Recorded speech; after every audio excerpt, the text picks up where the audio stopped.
2025년 세계가 주목한 거래가 있었습니다.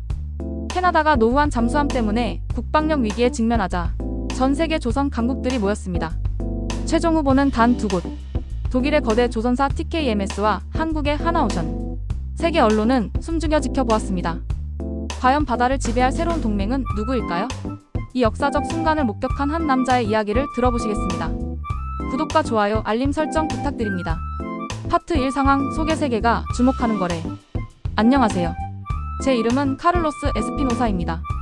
브라질 출신 해군 장교 출신으로 현재는 국제 무기시장을 분석하는 컨설턴트로 활동하고 있습니다.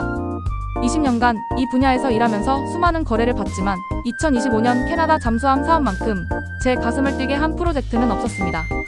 캐나다는 심각한 상황에 직면해 있었습니다. 1990년대에 영국에서 도입한 빅토리아급 잠수함 4척이 모두 노후화되어 제대로 작동하지 않았죠. 북극 항로가 열리고 중국과 러시아의 해상 활동이 활발해지는 상황에서 캐나다의 바다는 사실상 무방비 상태였습니다. 이는 단순한 군사적 문제가 아니었습니다. 국가의 존망이 걸린 문제였죠. 캐나다 정부는 전 세계 조선 강국들에게 손을 내밀었습니다. 프랑스, 독일, 스웨덴 그리고 한국까지. 하지만 치열한 경쟁 끝에 최종 후보는 두 곳으로 압축되었습니다. 독일의 TKMS와 한국의 하나오션. 저는 이 역사적 대결에 외부 자문단으로 초청받았습니다. 제 손에 들린 것은 단순한 보고서가 아니었습니다. 두 나라의 운명을 가를 수도 있는 문서였죠.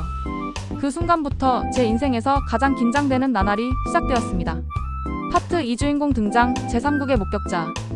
캐나다 오타와에 도착했을 때 저는 이미 흥분과 두려움이 뒤섞인 상태였습니다. 공항에서 나오자마자 느껴진 것은 이 프로젝트의 거대함이었습니다. 각국의 기자들이 몰려 있었고 정부 관계자들의 표정은 그 어느 때보다 진지했습니다. 호텔에 도착해서 받은 자료를 보는 순간 저는 숨이 막혔습니다. 캐나다가 요구하는 것은 단순한 잠수함이 아니었습니다. 최소 30년간 북극해와 태평양, 대서양을 동시에 커버할 수 있는 차세대 전략 잠수함이었죠. 예산만 해도 600억 캐나다 달러, 우리 돈으로 약 65조 원에 달하는 천문학적 규모였습니다. 저는 20년간 이런 일을 해왔지만 이번만큼은 달랐습니다. 단순히 누가 더 좋은 기술을 가졌느냐의 문제가 아니었어요. 캐나다의 선택이 향후 50년간 북태평양과 북극해의 세력 균형을 결정할 수도 있는 상황이었습니다. 미국, 중국, 러시아까지 모두 이 거래의 결과를 주시하고 있었죠. 첫 번째 브리핑에 참석했을 때 저는 제가 역사의 한복판에 서 있다는 것을 실감했습니다. 회의실에 앉아있는 각국 대표들의 눈빛에서 간절함과 자신감이 동시에 읽혔습니다. 그 순간 저는 깨달았습니다. 이것은 단순한 사업이 아니라 21세기 해상 패권을 둘러싼 거대한 게임의 시작이라는 것을 말입니다. 파트 3 갈등 두 강자의 맞대결.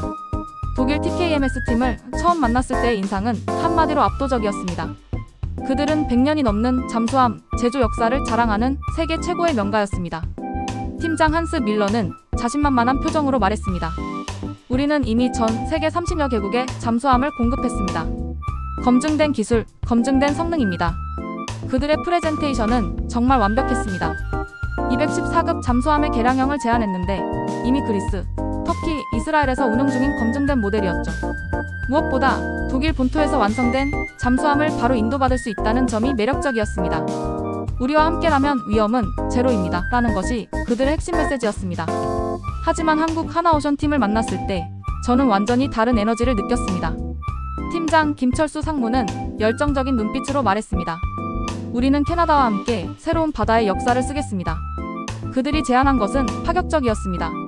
최신 KSS 기술을 바탕으로 한 신형 잠수함을 캐나다와 공동으로 설계하고 심지어 캐나다 현지에서도 건조할 수 있다는 제안이었죠.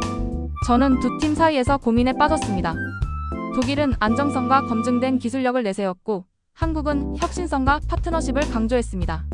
매일 밤 호텔방에서 자료를 검토하며 자문했습니다. 과연 캐나다에게 최선의 선택은 무엇일까? 이 질문이 저를 매일 밤 잠 못 이루게 했습니다. 파트 4 사건 전개 충격의 현장.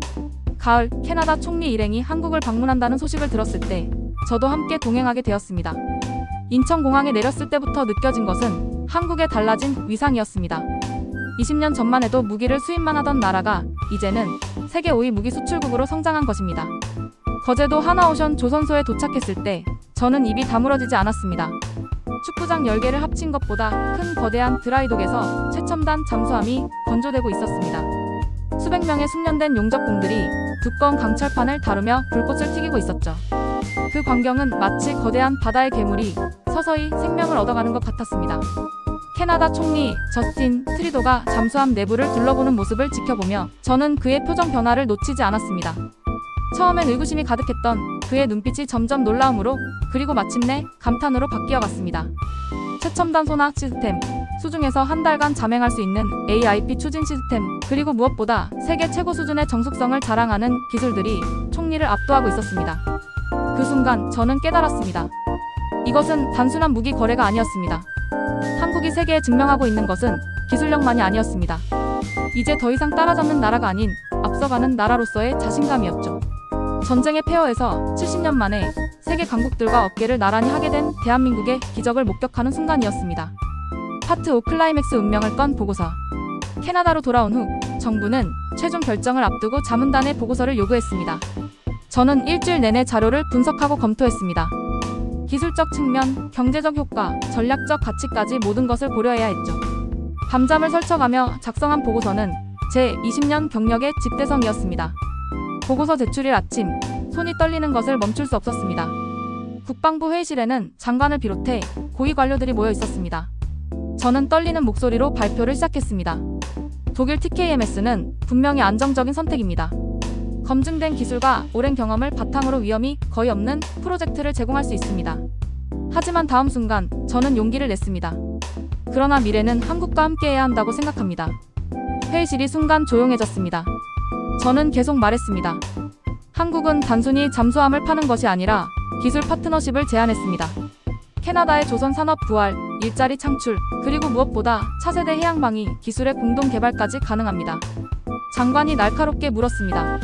정말 한국을 선택해야 하는 이유가 그것뿐입니까? 저는 단호하게 답했습니다. 한국은 지금 전 세계가 인정하는 해양 강국입니다. 그들과 함께라면 캐나다도 21세기 해양 패권 경쟁에서 주도권을 잡을 수 있습니다. 이것은 단순한 무기 도입이 아니라 캐나다의 미래 50년을 위한 전략적 선택입니다. 파트 6개월 말 바다 위의 선택. 3주 후 캐나다 정부의 발표가 있었습니다. 한국 하나오션이 최종 선정되었다는 소식이었습니다. 그 순간 제가 느낀 것은 안도감과 함께 역사적 순간에 대한 감격이었습니다. 저의 보고서가 어느 정도 영향을 미쳤는지는 모르지만 분명한 것은 올바른 선택이 이뤄졌다는 확신이었습니다. 6개월 후 캐나다 할리팩스 해군기지에서 첫 번째 잠수함 진수식이 열렸습니다. 저도 참석할 기회를 얻었는데 그 광경은 정말 장관이었습니다. 검은 선체의 거대한 잠수함이 수면을 가르며 모습을 드러내는 순간 현장에 있던 모든 사람들이 숨을 멈췄습니다. 캐나다와 한국 국기가 나란히 펄럭이는 모습을 보며 저는 새로운 시대의 시작을 실감했습니다. 이것은 단순한 군사 협력이 아니라 진정한 전략적 동반자 관계의 출발점이었습니다. 한국이 제공한 것은 잠수함만이 아니었습니다. 캐나다 현지 일자리 5,000개, 기술 이전을 통한 조선업 재건, 그리고 무엇보다 자주 국방의 꿈을 실현할 수 있는 기회였죠. 트리도 총리가 기념사에서 말했습니다. 오늘은 캐나다와 한국이 함께 새로운 해양 역사를 써나가는 날입니다. 그 순간 저는 가슴 깊은 곳에서 울려오는 감동을 느꼈습니다.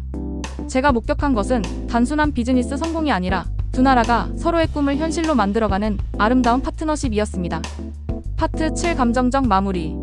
한국으로 돌아가기 전날 밤, 저는 할리팩스 항구를 걸으며 지난 1년을 돌아봤습니다. 처음 이 프로젝트를 맡았을 때만 해도 한국이 독일을 이길 수 있을 거라고 생각하지 못했습니다. 하지만 직접 보고 겪은 한국의 기술력과 성의는 제 편견을 완전히 바꿔놓았습니다. 무엇보다 감동적이었던 것은 한국 사람들의 마음가짐이었습니다. 그들은 단순히 제품을 팔려는 것이 아니라 정말로 캐나다와 함께 성장하고 싶어 했습니다.